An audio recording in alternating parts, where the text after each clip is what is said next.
आज पुलिस ने electronic media और वकीलों तक को डिटेन किया है, इस पर क्या कहेंगे? हम इस पे सिर्फ इतना कहेंगे कि तानाशाही का दौर है और इस तानाशाही दौर में तमाम लोगों को जागरूक होना पड़ेगा, एकजुट होना पड़ेगा। मैं किसी एक जाति धर्म संप्रदाय की बात नहीं कर रहा हूँ, मैं एकजुट होने की बात उन तमाम लोगों के लिए कर रहा हूँ जो लोग भारत के संविधान के अंदर अपनी पूर्ण आस्था रखते हैं, जो चाहते हैं कि इस देश के अंदर समतामूलक समाज बने, इस देश से गैर बराबरी ख़त्म हो। उन तमाम लोगों को एकजुट होना पड़ेगा।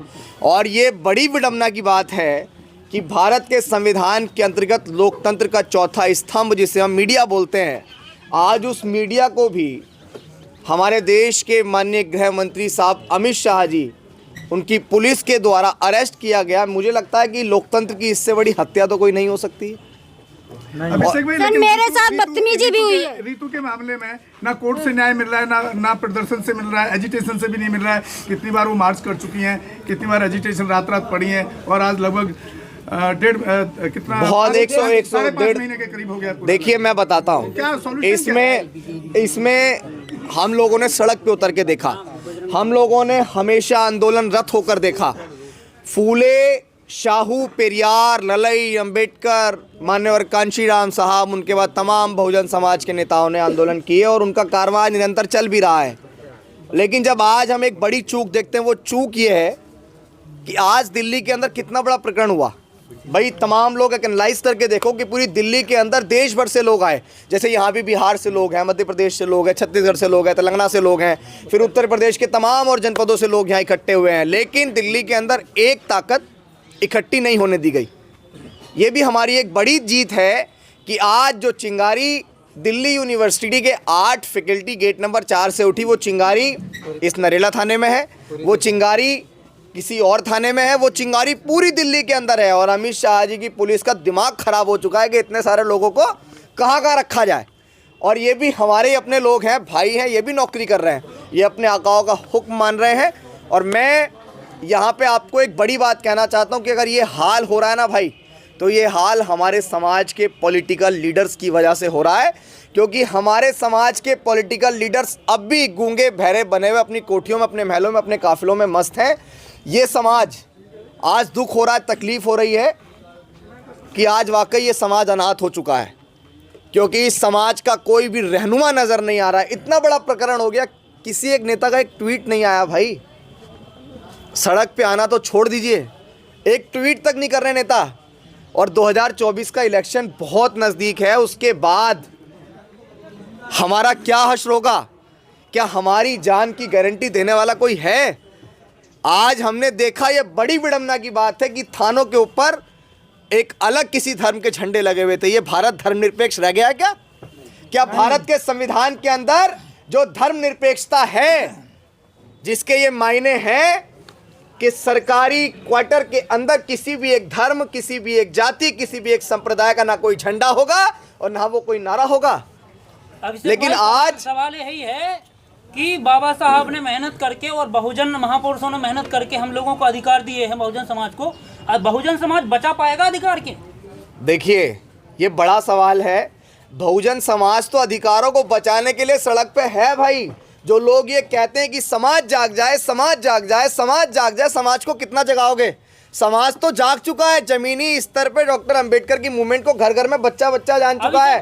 अगर समाज के अंदर, सुनिए ना, समाज के अंदर अगर विभाजन है तो हमारे नेताओं की वजह से है। हम तो ये कहते हैं कि हमें इस देश में प्राइम मिनिस्टर बनाना है।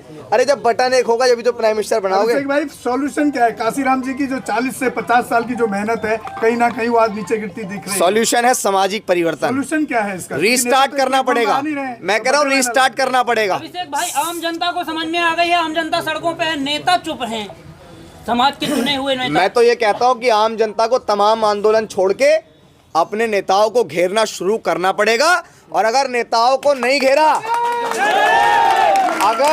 अगर नेताओं को नहीं घेरा और नेताओं से सवाल नहीं करा कि बहुजन महापुरुषों की मेहनत और उनकी जो विरासत है वो बिल्कुल खराब हो रही है, नस्ते नाबूद हो रही है, दुश्मन अम्बेडकराइट मूवमेंट को खाने को तैयार बैठा है। अगर आप लोग अब भी अपने घर से बाहर नहीं निकले तो हमें ऐसे नेता की जरूरत नहीं है। अभिषेक भाई, एक और सवाल है कि बड़ी बड़ी क्रांतियां हुई हैं, वर्तमान समय में जो परिस्थिति है ऐसी दिख रही है, क्या लगता है कि नीली क्रांति और भगवा क्रांति दोनों साथ में नहीं दिख रही हैं? देखो, मान्यवर कांशीराम साहब ने एक बात कही थी कि आने वाला समय जो है, अभी फिलहाल हिंदू मुस्लिम चल रहा, आने वाला जो समय रहेगा वो रहेगा अम्बेडकरवाद और मनुवाद।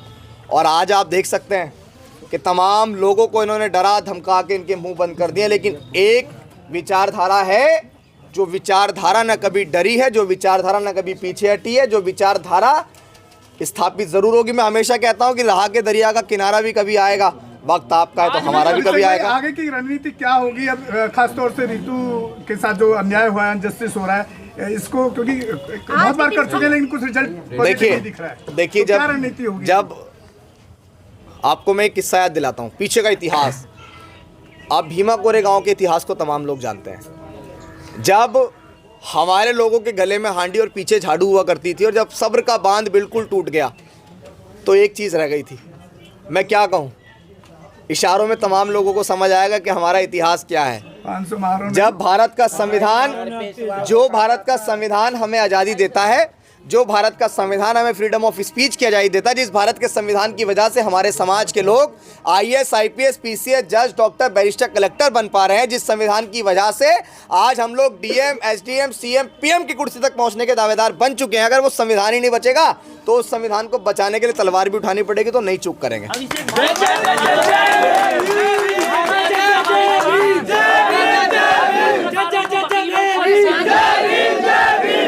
धारा 144 का हवाला देके पुलिस ने पत्रकारों को, वकीलों को डिटेन किया। वही गेट नंबर 4 दीवार के पीछे RSS की शाखा लगती है और नारेबाजी होती है। उस कैंपस के लिए यार 144 नहीं है। आज फिलहाल मैं मनुवाद पे, RSS पे, भारतीय जनता पार्टी पे कितना बोलूं यार। उन लोगों को बोल बोल के प्रचार क्यों करें हम लोग? अपने नेताओं के खिलाफ बोलो।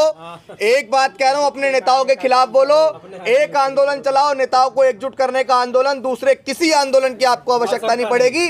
आपके नेता जिस दिन एक हो गए ना, वो बोलते ना 85% जाग गया तो 15% समझो भाग गया। इस बात से कितना सहमत हैं? काशीराम साहब कहा करते थे कि बैलेट के साथ साथ हमें बुलेट की भी जरूरत है, और जब हम उनके वंशज हैं तो हम तो उनकी हर एक बात पे निरंतर उनका सहयोग करते हैं, उनकी हर बात पे आगे बढ़ते हैं।